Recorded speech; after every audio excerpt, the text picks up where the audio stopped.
Hello friends, welcome back to violent channel. இன்றைக்கி நம்ம சேனலில் என்ன வீடியோ பார்க்க போகிறோன்னா, இன்னும் குழந்தை பிறக்கலேன்னு சொல்லிட்டு வருத்தப்படுறதை விட்டு முதல்ல இந்த வீடியோவை ஃபுல்லாக வந்து பாருங்கள். இப்போ நீங்கள் வந்து குழந்தைக்கு ரொம்ப வருஷமாக ட்ரை பண்ணிகிட்ருக்கீங்க, இன்னும் உங்களுக்கு குழந்தையானது தரிக்கவே இல்லை. நிறைய ஹாஸ்பிட்டல், நிறைய மருந்து மாத்திரைகள் எல்லாத்தையுமே சாப்பிட்டு பார்த்தோம், இன்னும் குழந்தை தரிக்கலைங்களா? முதல்ல உங்களுடைய உடம்பை நீங்கள் ரெடி பண்ணுங்கள். உங்களுடைய உடம்பு உங்களுக்கு சரியாக இருந்ததுனாலே கண்டிப்பாக உங்களுக்கு குழந்தையானது நேச்சுரலாகவே தரிக்கும்.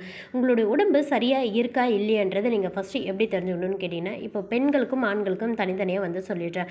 பெண்கள் பார்த்திங்கன்னா, முதல் விஷயம் உங்களுக்கு மாதவிடாய் சரியாக வரணும். அப்படி வராட்டி அது வர்றதுக்கான முதல் வேலையை அதாவது அந்த மாதவிடாய் ரெகுலர் ஆகிறதுக்கு முதல் ஒரு 3 மாதமாச்சு உங்களுடைய மாதவிடாய் சரியான தேதியில் 28 நாட்களுக்கு ஒரு முறையோ இல்லை 30 நாட்களுக்கு ஒரு முறையோ சுழற்சி வரா மாதிரி முதல்ல உங்களோட உடம்பை கொண்டு வாங்க.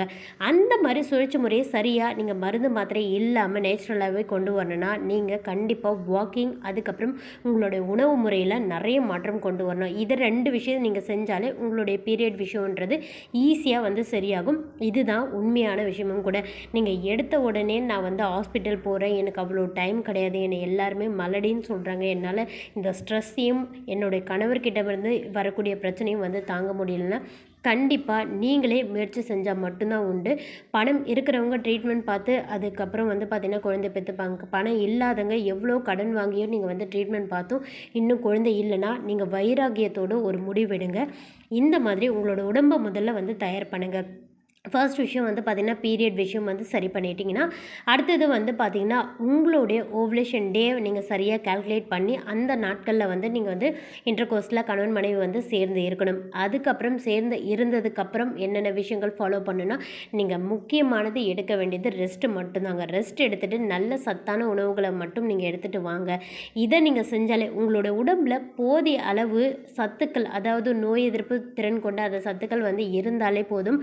நிச்சயமாக உங்களுடைய உடம்பானது ஒரு குழந்தையை தாங்குற அளவுக்கு, அதாவது ஒரு குழந்தையை உருவாக்குற அளவுக்கு சூப்பராக தயாராக இருந்தாலே போதும். நிச்சயமாக நீங்கள் கன்சீவ் ஆக முடியும். இது பெண்களுக்கான விஷயம். ஆண்கள் பார்த்திங்கன்னா என்ன விஷயம் செய்யணும்னா, முதல்ல உங்களுக்கு இருக்கக்கூடிய கெட்ட பழக்க வழக்கங்கள் இருந்ததுன்னா அதை முதல்ல ஸ்டாப் பண்ணுங்கள். அதுக்கப்புறம் நீங்கள் எடுத்துக்கொள்ளக்கூடிய உணவு இன்றைய காலகட்டத்தில் பார்த்திங்கன்னா அதிகப்படியான ஸ்ட்ரெஸ் நிறைஞ்ச வாழ்க்கை தான் ஆண்களும் சரி பெண்களும் சரி வாழ்ந்துட்டு வருவீங்க. முதல்ல ஆண்கள் பார்த்திங்கன்னா உங்களுடைய சூழ்நிலையை, உங்களுடைய வேலை செய்யக்கூடிய இடமா இருக்கட்டும், இல்லை பார்த்திங்கன்னா உங்களுக்கு ஏற்ற மாதிரியே உணவுகளை பார்த்திங்கன்னா சரியான விகிதப்படி நீங்கள் நல்ல சத்தாக இருக்கிற மாதிரி எடுத்துக்கோங்க. ஏன்னா ஆண்கள் தான் ரொம்ப ரொம்ப முக்கியமான விஷயம். அவங்களோட உயிரணுக்கள் சரியாக இருந்தால் தான் ஒரு பெண்ணால் கருத்தரிக்கவே முடியும். ஸோ அதை நீங்கள் தெரிஞ்சுக்கோங்க. ஸோ நீங்கள் உங்களுடைய உணவு முறையில், உங்களுடைய பழக்க வழக்கங்களில் நிறைய மாற்றங்கள் கொண்டு வந்தால் தான் நிச்சயமாக உங்களுக்கு சீக்கிரமாக குழந்தையானது உண்டாகும்.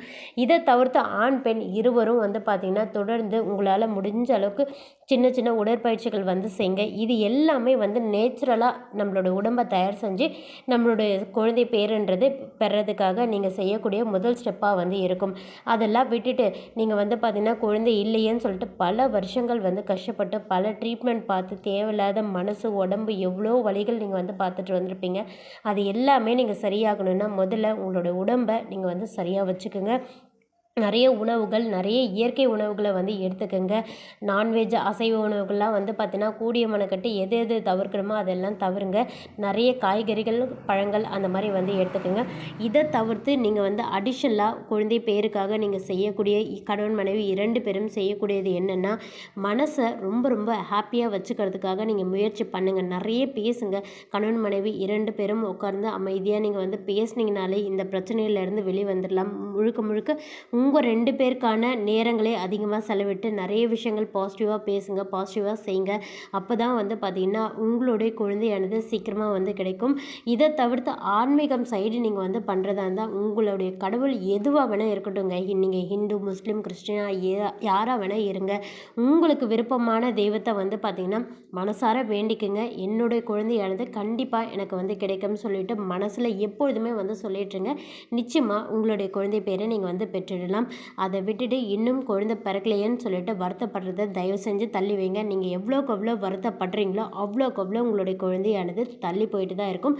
அதை யாராலுமே மாற்ற முடியாது. ஸோ அதை நீங்கள் நல்லா கவனத்தில் வச்சுக்கோங்க. ஓகே நண்பர்களே, நான் சொன்ன தகவலானது நிச்சயம் உங்களுக்கு உதவியாக இருந்திருக்கும். நன்றி.